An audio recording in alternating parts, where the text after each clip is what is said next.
Good evening, ladies and gentlemen, and welcome back to the 19th hole. We are live.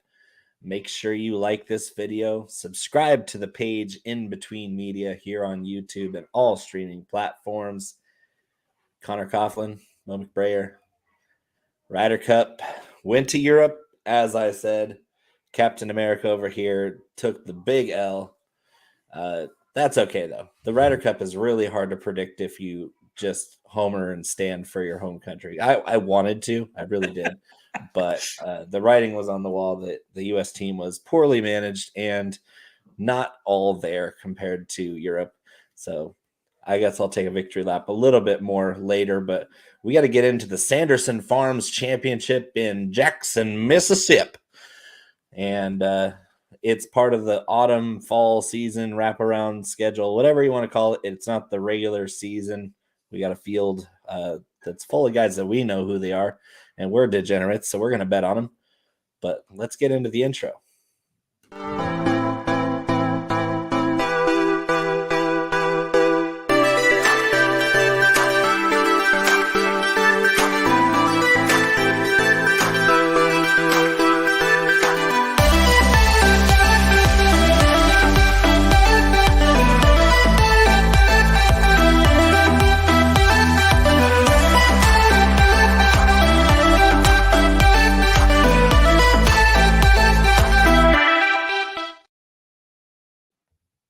Once again, this is the 19th hole, as always, live every Tuesday night, 8:30 Eastern Time. When we have a tournament, we have a tournament. PGA Tour sponsored. Sanderson Farms is some kind of sponsor, Jackson, Mississippi. They're playing a really easy course with a bunch of guys that don't have a lot of name value, maybe except for one Ryder Cup guy that kicked ass last week. And let's kick it off. Conor, how you feeling? Just dejected. The USA, I mean, could it have gone worse? Could it have gone worse? They got their asses kicked. It was like, I mean, just bad from start to finish. Watching the opening ceremonies, Zach Johnson announcing the pairings, I'm just like, oh Christ, here we go. So yeah. And I want to know how you feel about the club switch on the drivable par 4, going from driver to 3-wood, and then of course Jordan Spieth, not the longest hitter, hits the 3-wood up into the breeze, and it balloons in the breeze and lands in the water. Well, like everybody thought it would.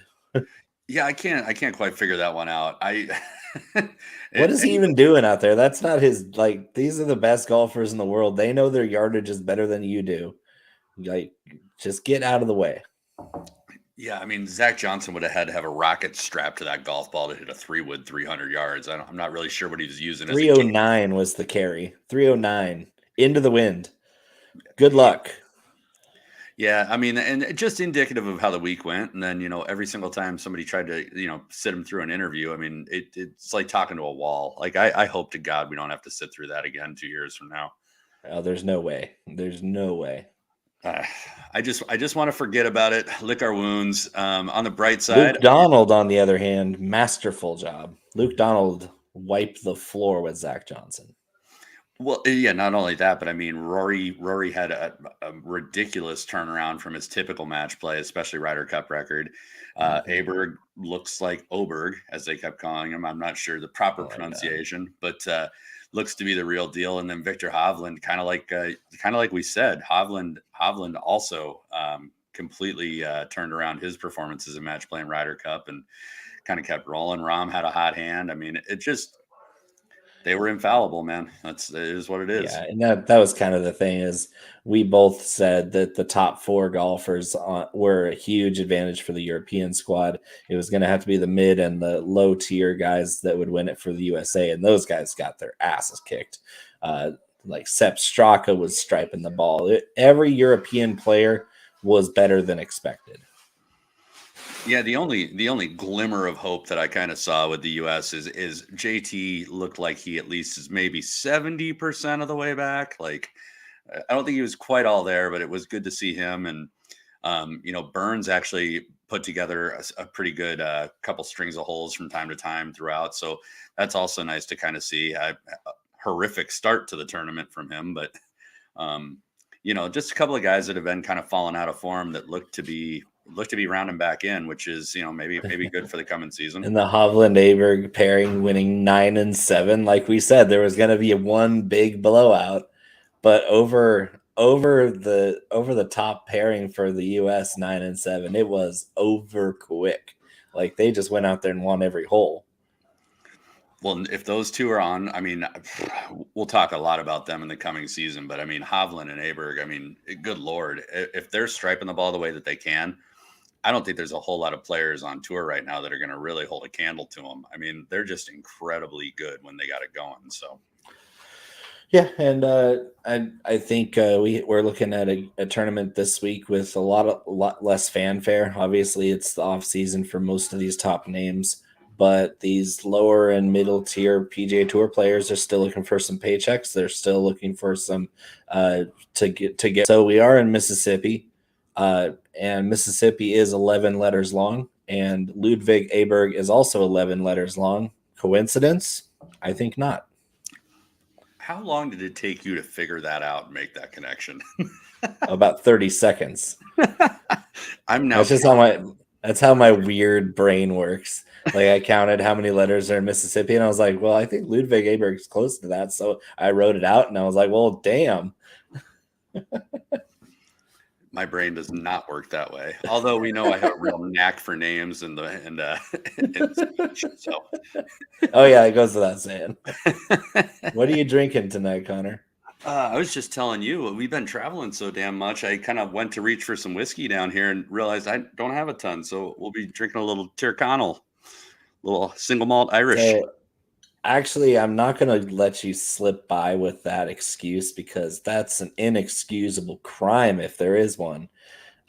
Running low on whiskey, you should be ashamed of yourself. Well, let me rephrase. I'm running low on whiskey that we haven't had on the show. How's that? Like, there's plenty of whiskey in this room, and even more. Yeah, Scott. you got quite a bit behind you. But I'll say this: after 3+ years of doing this show, they're in a whole hell of a lot that we haven't at least touched on. Oh yeah, and I've done some repeats because I think of 40, 50 bottles, but most of them are like bourbon and rye. So like you can do 30 shows a year, and I'm gonna have some overlap. Because I have my favorites. Like I'll try to stick regional. Like tonight I'm sipping on some Elijah Craig Barrel Proof, which is an all-time favorite. And then I also have my Gatorade because you can never have too many electrolytes. Rondo has what plants crave. And I also found a new it's a hard soda made by Jarritos. It's called Cantaritos, which is it's a 5% alcohol by volume, and it's just like the pineapple soda, but it's got a little hooch in there. I don't hate it. I turned over a new leaf recently. I'm trying to quit drinking cases and cases of beer. So we've been dabbling in some of the carbless seltzers, which I never ever thought I would say out loud. But so yeah, I'm open to suggestions on good ones. These are dangerous. Very sweet. Can't taste the alcohol. Oh, perfect. We'll get you a Zima next. I have a case of these. Oh yeah, but no, the Irish whiskey will do the trick tonight, and I have a feeling I'm going to need it as we go through this. Yeah, so let's hit the intro for the club Twirls, and let's get to betting on a few names that we recognize and a few that we don't.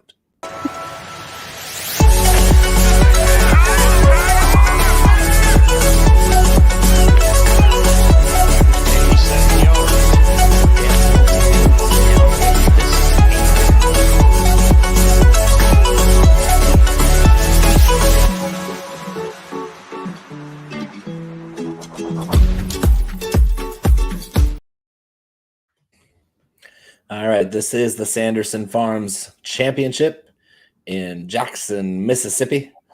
Connor, what does the course look like? Bermuda, Donald Ross, Parkland. Is that about it? Kind of on the longer side, right? Yeah, you nailed it. That's about it. That was it. That was all I really found when I was doing my research. So no, and on the easier side. Yeah, there's a couple of quick things I'd point out that, like, yeah, yardage in the book is long, but it's got, I think it's 2 or 3 drivable par fours or potentially drivable par fours. They're in the very low 300s. One of them is definitely drivable, kind of wood. And again, it's tree lined and kind of wooded. So the one that's I think just at like 303 has a lot of wood behind it and to the right of the green, I think, if memory serves me. So you can definitely get in some trouble there. There is a stretch on this course that's pretty brutal. 16, 17, 18 are some of the harder some of the harder stretch of 3 holes that you'll see outside of. Do they have a cutesy name for it, like the bear trap or the snake pit? I know, right? I kind of wanted it to. Like, I was thinking maybe like the cock pen or cock fighting or I don't know. I was going something. The chicken coop. The chicken coop. The animal cock. Come on. That's why I knew you were talking about that, because the logo of this tournament is literally a rooster. Mm-hmm. Oh yeah, 100% it is. But I was just gonna say, like, those 3 holes played pretty tough the last few years. You definitely can get in some trouble. You definitely could have some pretty heated runs down. Like on Sunday night, I mean, it may be pretty brutal coming in depending on what the scoring's at. But let's see what else. Greens are pretty receptive, pretty true, pretty mediocre in speed, larger than average. Yeah, it's never dry in Mississippi, so I can't imagine you're going to see much crustiness on the greens. No, especially with the weather this week too. Like, it's really supposed to be damn near perfect Friday and Saturday. Maybe a little tiny bit of wind. I mean, if it was going to be windy at all, or if it was,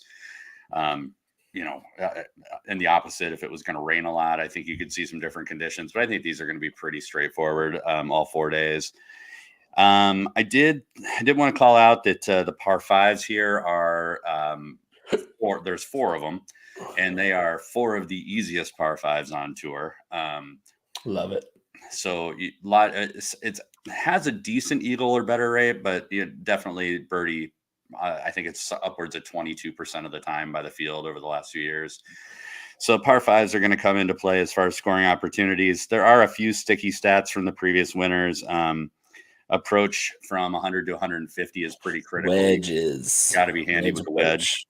Absolutely.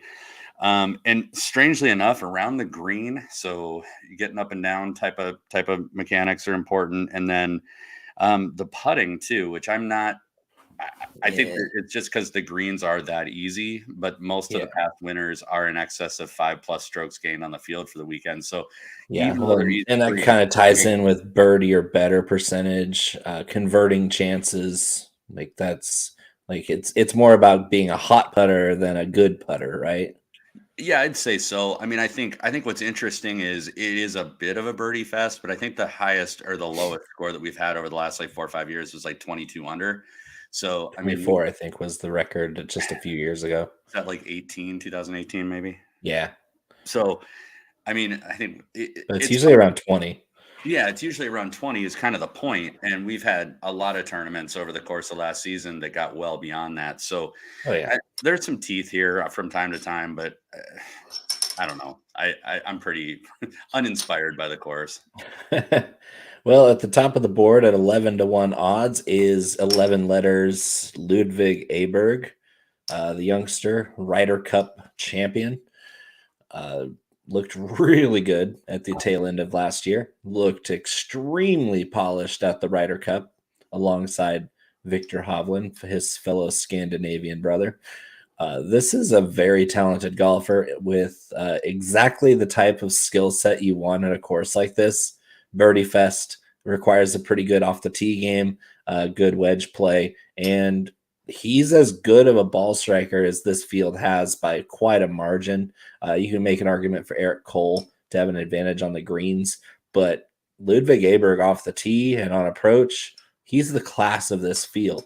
So even at 11-1, I'm betting him pretty heavy because I just think that this guy is world class. And I don't think he's going to be spending too many years stopping in Jackson, Mississippi after this one. No, not at all. And there's people, going around with the narrative that he's going to have a Ryder Cup hangover or XYZ, whatever.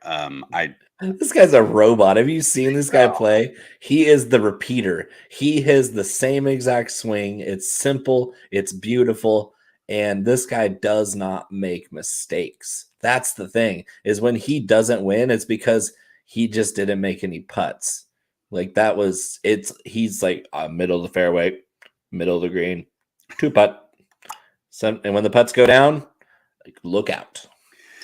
Yeah, no, I for the most part agree. And what was interesting is his probably biggest holdup the last maybe 4 or 5 months has been actually a bit of his approach game. But even that looks like it's really polished and cleaned up. And to your point, like the swing just looks almost mechanical at this point. I mean, It is. It's so good. It is so good.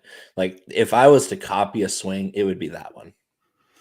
Yeah, the only swing that I can think of that I like any better than his on tour is McIlroy's, and McIlroy doesn't have the consistency that this kid does. Well, I mean, good luck trying to recreate Rory's swing. No, 100%. That dude's so strong, so flexible, so quick.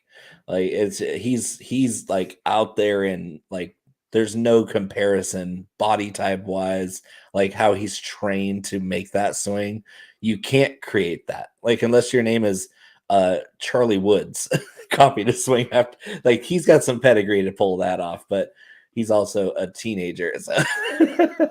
Yeah, if I tried to swing like Rory, I'd throw my back out after the first one. I would rip every tendon in my back, shoulders, hips. It'd be done. I'd quit the game just by simple embarrassment. But you can repeat Ludvig's swing. Yeah, and again, I think being serious about it, that really was the only thing that I saw as kind of a gap in his game is specifically like the 125 approach range. He really does not rate out well there. Now that's since changed, and I think was demonstrated somewhat at the Ryder Cup. So, I have really nothing negative to say about him. I think we're going to see him win quite a bit this year. I don't think it's going to be 1. I don't think it's going to be 2. I mean, this guy may end up winning 3 so times. Good. I mean, he's very, very good. Like, we're talking, he was in a league of his own in college at Texas Tech. Like, he dragged Texas Tech into rankings by himself. Well, and we'll talk about this guy later on a little bit, but like when Sam Bennett at the Masters, there was all kinds of super crazy hype around him. And you and I, the very next week, were going through the college rankings and talking about how, Bennett's whatever, but this kid He's Aberg, number 4. Yeah. This kid Aberg is the real deal. And that's the guy you want to. He was like number 1, tier break, number 2 and 3, tier break, then Bennett. Yeah. And Bennett does awesome at Augusta. We can't take that away from him.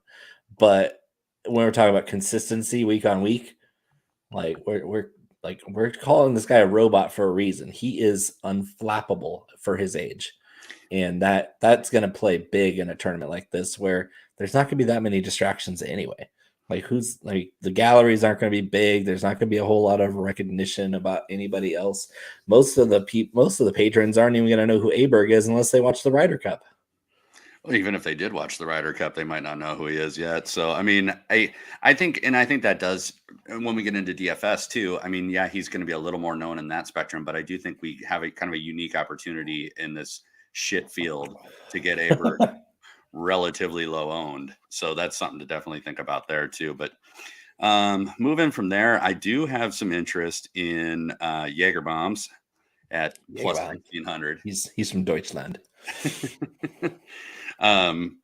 There's really 2 things that I like about him and why I'm interested is he really hasn't missed a cut since forever. Now that doesn't mean that he's right there at the top 5 every week either, but one thing I like about him is his driver. He's got a lot of length off the tee. He's definitely gained some accuracy over the last 3-4 months, right towards the tail end of last season. And on top of that, he scores a lot of birdies. I mean, he really puts himself in good spots. He's decent with the wedge in his hand, and he can putt from time to time. It's not always stellar, but he typically isn't going to lose a lot of strokes on the green for you. So I think at plus 1,600, I think that's a pretty good number on somebody who's definitely top 5 guys in this field. I'm with you on Jaeger and Eric Cole, but more for DFS. Like, betting wise, I think their odds are a little short for my liking. Any interest in Cashmere Keith at 25-1? This is a Bermuda track, and his off the tee game is really good. Is there any interest? No, no, I'm, Okay. and I'll probably eat my words on it, but I just don't think that he's in the kind of form. I think it's He's going to take playing terribly since, yeah. it's going to take more than Bermuda to course correct Keith Mitchell right now. That's a good line. Gotta clip that one. I think to your point with Cole, I don't mind the price tag on Cole. And I wrote him up in my column. If you want to go read the betting article, You should read that. Yeah, you should read that. I read it. Even I read it. But yeah, I do really like Eric Cole, and at 20-1 on Eric Cole, which is the last number I saw him at this afternoon. I think that's pretty reasonable, because I do think it's these three guys that we talked about in the top tier that are going to win. So my next one is one that you're fading. So let's fight. Fight. KH Lee, the Panda, tee to green. He's fantastic. So what's your hang up? What's my hang up on KH Lee? I like KH Lee at spots that don't require a massive amount of birdies. I think that's 40-1 though. I like it, but I 20 under is, I think, a tall chore for KH Lee. Like, KH Lee still typically reminds me of Hayden Buckley a little bit. Like, KH Lee is gonna have more of a grinder, one of those not so great rounds somewhere in there. And on top of that, yeah, he's more of a, like, if this was a event where you had small green complexes, a lot of missed greens. Like, I like him, like his scrambling prowess. I like that he's, again, a grinder. Like, to me, he's not a showy birdie and bunch guy. Again, he pops all the time, so who knows? But that's my argument against him. So that means you're also against Buckley at 45-1. Love Buckley for first round leader. Yes, but second round leader, not so much. We've gone over his numbers on Fridays. Not a Friday person. No, I've got Buckley in the column too, but only for first round leader. And I think he was plus, I don't have it in front of me, but I think plus 6,800 for first round leader. So I like that one. So anybody else shorter than 50 that you like? I have some interest in Griot. I'm on I'm on the fence with Griot. I like the recent form from, he could score, man. He could score. And he did have what just eye test wise looked like a better putter. And that was typically the issue with Griot. Like, he throws darts at pins. So I do have some interest in 25-1 Griot. That number, depending on where you're looking, though, can be significantly shorter. I don't think I'd go any shorter than 25. Davis Riley is somebody who popped a little bit for me. Again, it's more of a, I kind of think Stefan Jaeger, but not as good. His odds are better. Yeah, and that's what I was going to say. I think it's reflective, right? Like, they're a similar style of golfer, but you're getting 40-1 on Riley. So if you like the Jaeger bet, if that's the guy you take up top, Riley might be a good second guy on your card at 40-1. Ben Griffin, somebody that you and I talked quite a bit about, had a really solid run for a good period of time last year. He's at 50-1. He's, again, we won't waste a lot of airtime on him. If you want to look anything up on him, go read. He's pretty boring. He is pretty boring, but we talk a ton about the guy. So it's because he's got good stats, but at the end of the day, we need wins.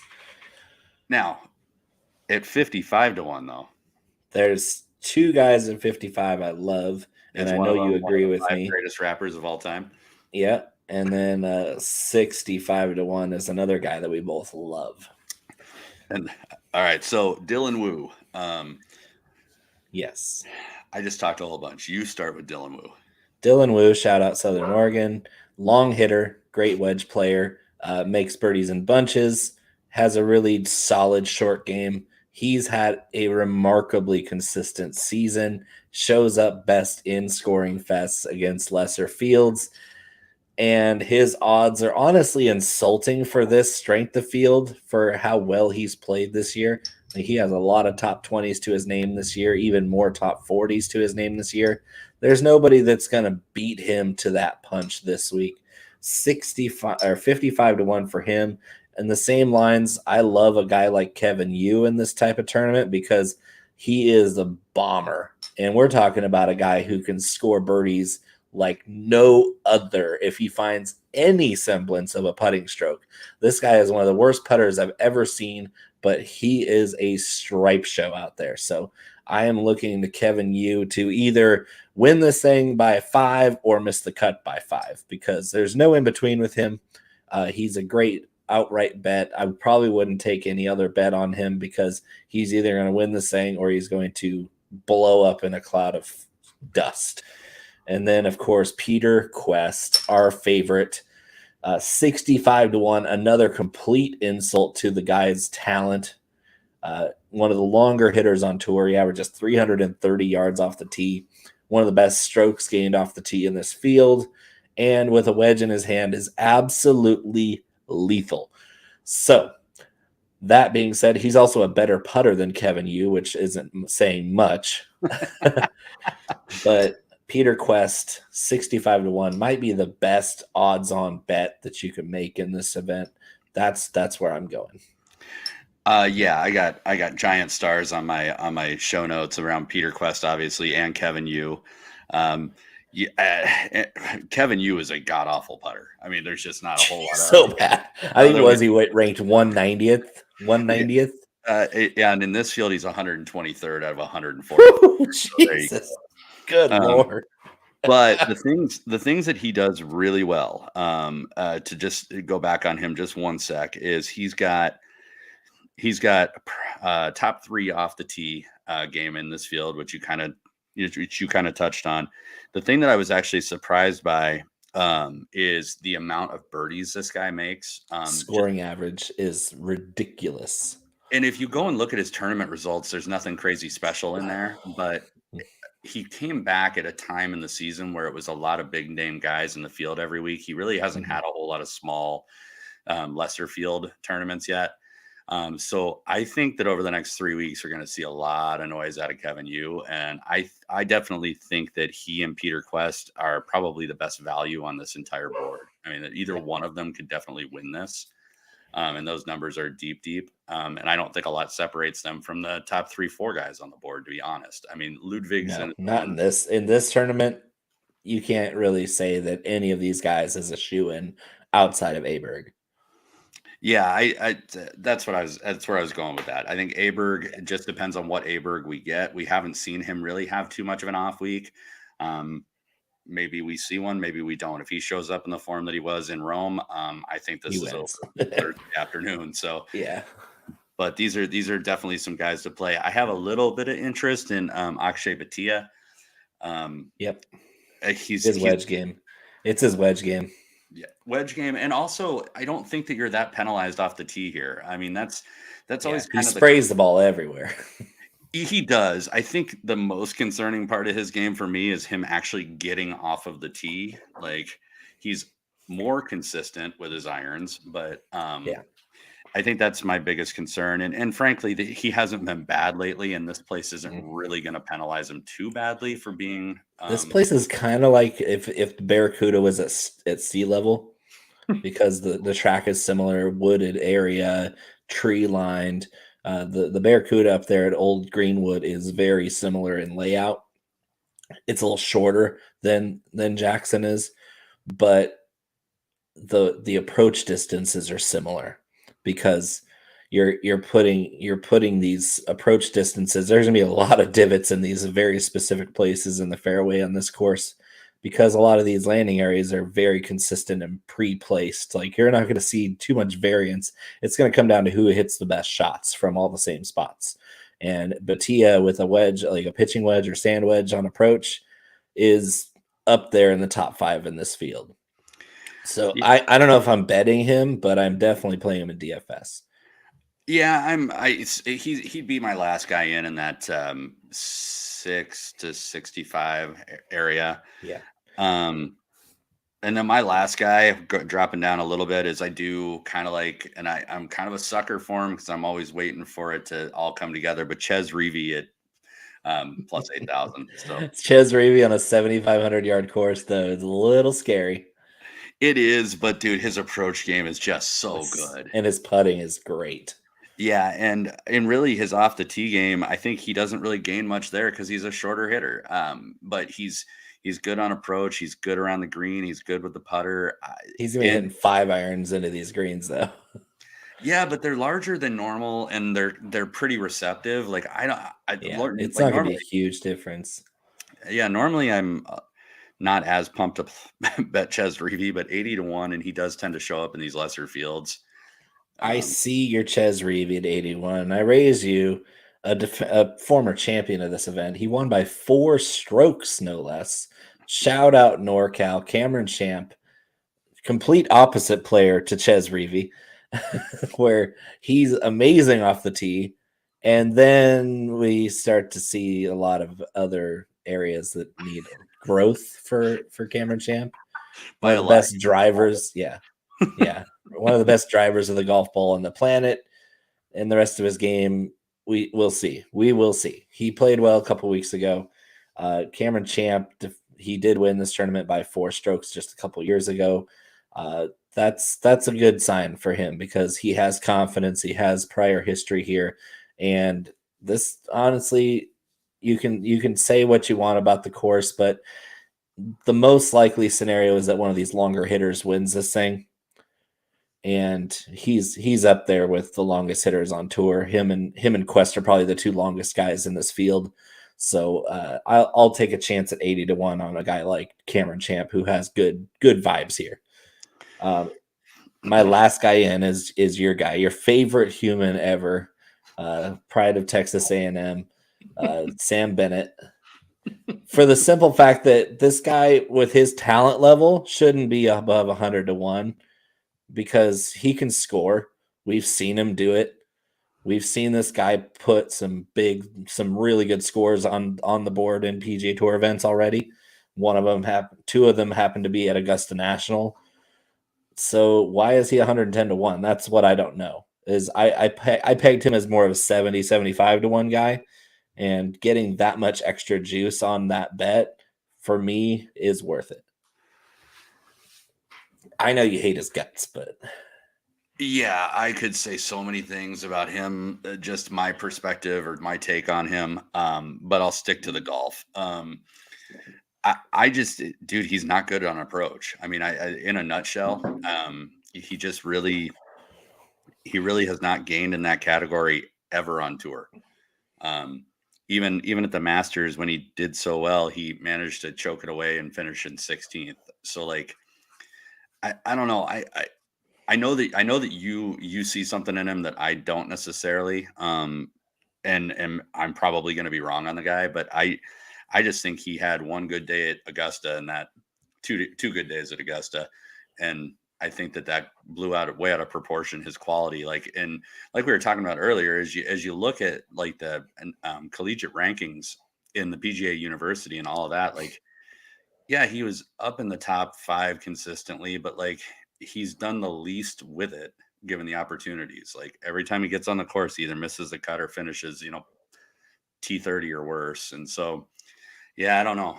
Maybe he worked on it in the off season, but I'm full fade on Sam Bennett. All right, well, that's fair enough. I was just playing him because his odds were way off of what I expected. I do agree with that. I do agree with that, though. I'm not that high on him myself, but this just seemed like a lapse. I do agree with what you just said, though. That does seem high for him. He should probably be down in that 70 to 80 because I don't think he's a good golfer, but I don't think he's worse than the guys in that range. For sure. This field's bad. It's really bad. Connor, is this field good? It's bad. It's bad. Very bad. All right. Well, let's move on to DFS since we don't want to spend too much time in Jackson, Mississippi. Shout out to the Deep South. Let's try not to slam any trunks in the Deep South, or else we're going to hear some banjos. The club as well. This would be a wrestling class.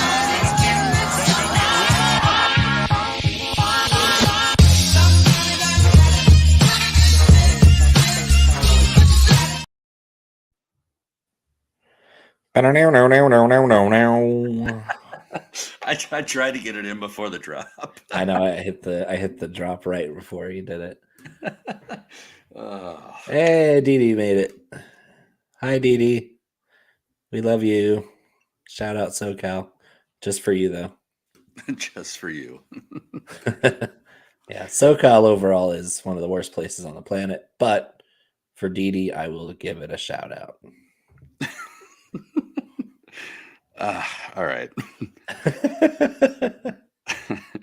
All right. So Top of the board.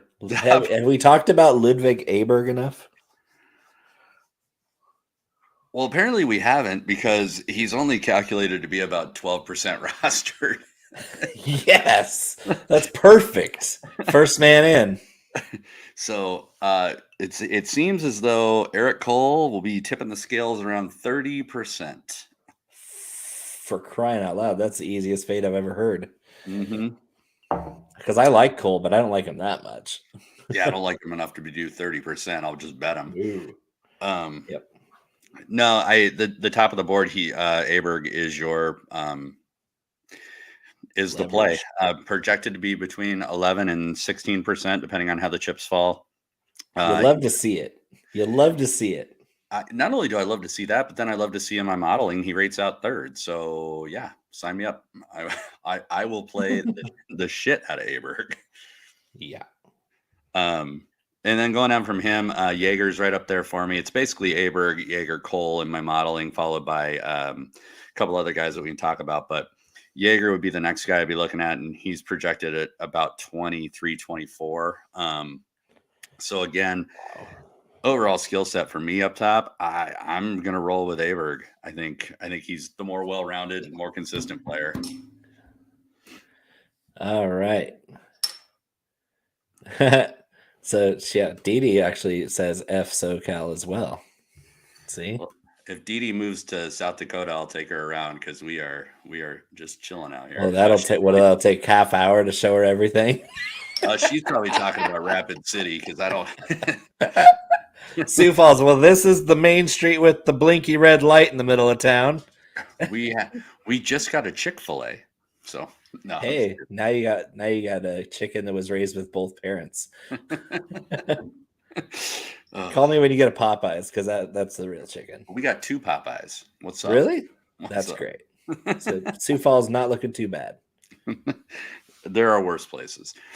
No, I love it here. Joking aside, I love it here. There's a lot of really cool, like, mom and pop and like. That's saying a lot since you're from Colorado. I'm telling you, no, there's not a lot of traffic. Everybody knows everybody, but we got all the amenities you could ask for, and it's good, man.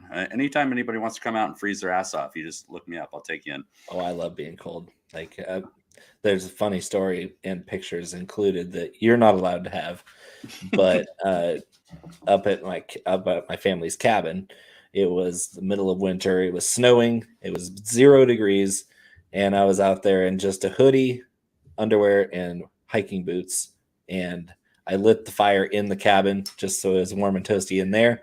But I was out there. We were out there basically sliding on the ice on the deck in my boots and hoodie and underwear and having a grand old time. And it was just like, I'd rather be cold than hot. And of course, I live in a place that gets hotter than most. It's kind of a paradox, I guess. But I would love to go to Sioux Falls and freeze my ass off, because that sounds wonderful. Yeah, no, 100%. I'm not even joking. You guys, anybody who listens to this show is a friend of mine. Come on up. I'll take you around. You would be pleasantly surprised, I'm telling you. Anyways, back to the golf. So besides Aberg, who are we playing above 9K? Above 9, I mean, the majority of the guys that I have interest in are kind of, I'm not going to play a ton of them. Like I like Doug Gim. He rates out really well for me. He's not somebody that I get super excited about, but he has been playing well and he rates out good in the field. Specifically, he's pretty damn good at approach, scores a lot of birdies. And off the tee, he's equally good. He's in the top 5. So he's got a good skill set for here. The holdup would be his putter. He does not rate out tremendously well on the putting green. I'm going back and forth on SH Kim, and I think I'm trying to avoid recency bias, because when I look at him over the last 36 rounds, he's also not that great. Really bad. His best finish was at the 3M in July, which was 27th. Yeah, I think honestly above 9, it's Aberg and it's Gim for me. I'll probably FOMO line up a couple of Eric Cole and Jaeger bombs, but I'm gonna do some FOMO Grillo lineups. Like I'll do some because I know that there's gonna be some value picks that I'm gonna have edges on. Like we've covered some of these cheaper guys that are gonna be low owned that we're pretty good on these value picks that we're gonna talk about in a bit. So I'm going to start a few lineups with Aberg and Grillo just to feel something because I can load up on 4 guys in the 7 range pretty easily. You're more confident down there than I am. I'll just put it that way. There's some good guys though, man. We talked about them. It's not that there aren't good guys down there. That's definitely not what I'm saying.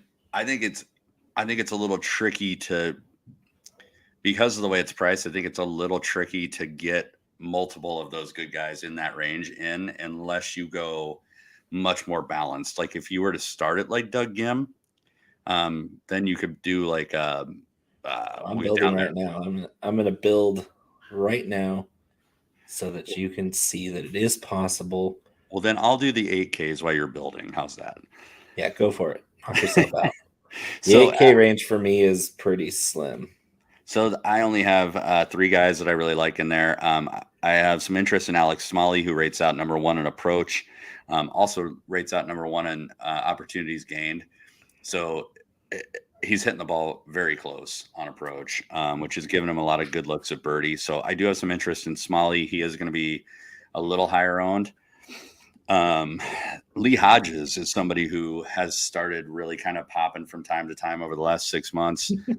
I just can't get over Lee Hodges being $8,300. What kind of fucking world are we living in right now? I know. I don't want to be here anymore. I need an adult. We are in danger if Lee Hodges is $8,300. You want to know what's jacked up is 15% of our closest friends are willing to pay $8,300 for him. That's disgusting. Well, I think it validated my thought on him is what it did. I'm like, okay, I'm not the only crazy person here. Like Lee Hodges is playing well. It's not like I made that up. So that's a little bit of chalk that I may eat in some lineups, not a ton. I would maybe match the field at 15%. This is painful. Davis. Okay, I just built the lineup. It's going to be our head-to-head lineup, so I'm not going to reveal it to you. But it is possible to start with Aberg and Grillo and field a very strong lineup. I'll play in a minute. I'll let you talk about according to me. So you get to talk about the fun price range. I'm talking about Davis Thompson, who rates out number 11. That's what I'm saying. Is the 8s, even if they rate out well in certain stats, just disgusting that these guys are 8K and above. It is, but a lot of the guys that are up here in this range are guys that like you and I have been high on from time to time. So I think it's definitely a little bit of an adjustment to go, Davis Thompson, $8,200. Still Griffin, 84. Actually might make sense in the 8s. Yeah.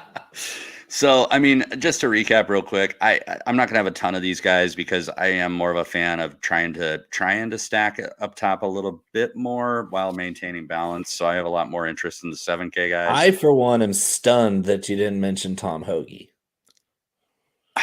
I have a rule this year. It's a new rule after the previous rules blew up in Connor's face with his favorite sandwich-themed golfer. So I will not play Tony Finau. I do not care.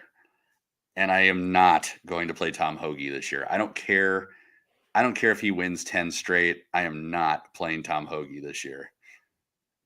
Not playing Tom nice Hoagie. Hypothetical you got there. So that's my newest rule. And if you think back to our first season, those two were on the island more than anybody else in the entire PGA. So I think I'm just going to stick to my guns. That's good. Good call. So, let's start with the 7s. High 7s look really strong with Akshay Bhatia, 7,900. Probably a little chalky because he is a recent winner. But I'll eat that chalk. Like if he's in the 12 to 18% range for Batia, 7%.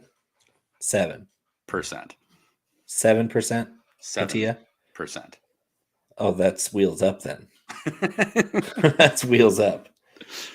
And then you have both woos, not related. Dylan and Brandon, 7,600 apiece. That's a great value. Drew Lipsky, David Lipsky. Decent metrics on this type of event. Peter Quest, 7,400. Tell me Peter Quest is chalky so I can avoid being 80% exposed to Peter Quest because he fits in all my lineups. He's only projected 10.5 right now. So I can live with that. We're good. The overwhelming chalk in this range is Callum Tarrant at 14.6. Oh my goodness. Seth's guy is chalky. What is this world coming to? Oh, it gets better. Kevin Streelman at 14.7. Oh, Dylan Wu, which we like, and I would eat some of this chalk, 14.4. Yeah, and then Callum Tarrant, get the out of here. Nick Hardy. Okay. Have fun with Nick Hardy, guys. If you're playing Nick Hardy at chalk, then you got problems. So, yeah, the sevens, there are a lot of better plays in there. I mean, Kevin Yu is in there, 7,300. Yep. You get thrown because his name is Chan Un. Yeah. Is it Chan or Chun? It doesn't matter. It's hyphenated. Yeah. But he's Kevin on DraftKings, so that's 7,300. Ches Reavy, who I already talked about, 7,400. Bo just mentioned Peter Quest. Love Peter Quest. He actually rates out number one in my model, believe it or not. right up there with Aberg. Depending on how I flex it, they go back and forth. So Peter Quest, 7,400. I have some interest in Nate Lashley. Decent putter, decent approach, just kind of a more well-rounded play. his middle name is I.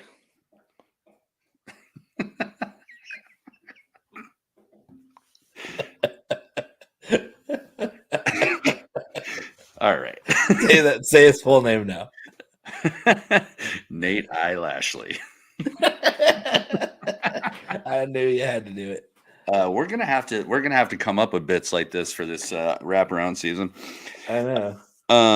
And then Carson Young and Andrew Novak, both 7,100. Are two guys that I actually play pretty frequently and voluntarily. So I got another one. I'm not playing him, but Peter Ilu Malnati. Good Lord. His Peter Malnati's middle name is Ilu. I got it. Peter Illuminati. Malnati. Everybody put in the chat what accent you want Bo to talk in the entire next episode. That'll be our stick next time. So getting down sub 7 so we can get the hell out of here. Scott can't drive a stick, Stallings. I don't have one for either of the guys I like, so except that I can't pronounce Dow's name. It's Marty, and it's Doe. Yeah, exactly. Oh, French. Okay, here we go. So actually, we have a French last name from South Africa, MJ Ipitida Fu. What do you like about him? I'm curious because I don't. Yeah, oh, okay, because he popped a little bit for me, and I was like, okay, I've fallen into this trap before. MJ Ipitty Fu. I like the nickname you just gave him. Yeah, Ipitty. Yeah, I mean, surprisingly though, joking aside with him, off the tee, it's pretty good. Driving distance, he is a bomber. Makes a lot of birdies. $7,100. I may have a couple of shares of him. And then I'm playing some Andrew No Means Novak. Well, at 7,100, Carson Young and Andrew Novak, I have right now 12th and 14th in my model, respectively. So they were in my pool to begin with from before I even did a second take. So I will definitely have them in a lot of lineups. They both rate out pretty damn well on the putting green. The approach is pretty middle of the field. They do both score a lot of birdies. The thing I really liked about them is they avoid bogeys and they knock it close when they're on point with approach. Their opportunities gained are in the top 10 in this field. Guess how many guys I'm playing sub 7? I will be playing none if possible. I'm playing 1, and it's going to play right into DD's French recommendation here. Ryan Jacques Girard. Why? Because he's going to be able, like, if he wins, like, somehow, or if he just makes a string of birdies, be like, do the Ricky Bobby, like, oh, you spilled my macchiato, Ricky Bobby. Ryan Jacques Girard. Even though Ryan Girard is American. I don't know what to do with my hands. Yeah, Ryan Jacques Girard is the only guy I'm playing sub 7. I actually might just play him because you just made that reference. I mean, that's awesome. No, the only the only guy down here that I have interest in is Kevin Roy, 6,600, second in this field on approach over the last 24. I forgot about that guy. Birdies the previous winner from 7 years ago, Cody Gribble. Shout out to the lefties out there. Going to be a pass on the old Gribmeister, but I will roll out. He won here 7 years ago. I didn't know he was anywhere near the tour 7 years ago. Kevin Roy, though, if you're down here, 6,600, that's actually a legitimate play. That is. I forgot he was down here. He made a whopping 9 cuts last season out of 28 events. You're focused on all the wrong details. That seems like a pretty important detail. Like I said, I'm looking at the last 24. Super good on approach, makes a lot of birdies, knocks the ball close. He's good with a wedge. Not tremendously gifted off the tee from. Can he walk in wedges though? I mean, he's a flats guy. And that, my friends, was the 19th hole. Who besides Ludvig Aberg, who has 11 letters in his name, same as Mississippi, is going to win this tournament? Aberg versus the field. I lean Eric Cole. I think he's Cole train. Peter Quest would be up there, but he just hasn't quite gotten it done together yet. Yeah. So yeah, I'm gonna go Eric Cole. I'll go with Quest. I think he does it. I think he's got the firepower. We saw it in bigger events earlier this year where he was hanging around top 10s. When he's on his game, this course fits him. I'll stick with my guns there, and I predict the winning score to be 21 under par. Yeah, I'd actually say 21. I'd actually say 21, 22. Somewhere right in there. I don't want to pick the same number as you, so I'll go 22. I did find a couple. You never want to be the same as me. I think that's an insult. Oh, whatever. I do really like that first round leader on Hayden Buckley at for sure. 60 to this 1. Dude owns Thursdays, and he owns Sundays if he ever gets there. Just food for thought though too. We didn't talk about it much, but Aberg is 28 to 1 for first round leader, and Eric Cole and Jaeger are both 35 to 1. I'll take the Aberg bet for sure. So those are pretty good numbers. You can also get Aberg at plus 220 for top Euro in this tournament over at FanDuel. So over Jaeger is right there. So 300. Yep. All right. This has been the 19th hole on In Between Media. Make sure you like this video, subscribe to the whole damn page, jingle the bell for notifications. Connor, when's our next event? Next week? Next week. Is it the Old McDonald Farms Open? It's the KFC. They fry up the trophy from this one. That's actually something I'd tune in for. We talked a lot about fried chicken on this episode. I hope you liked it. I was going to say next week I'm bringing a bucket of Popeyes. So love that chicken from Popeyes.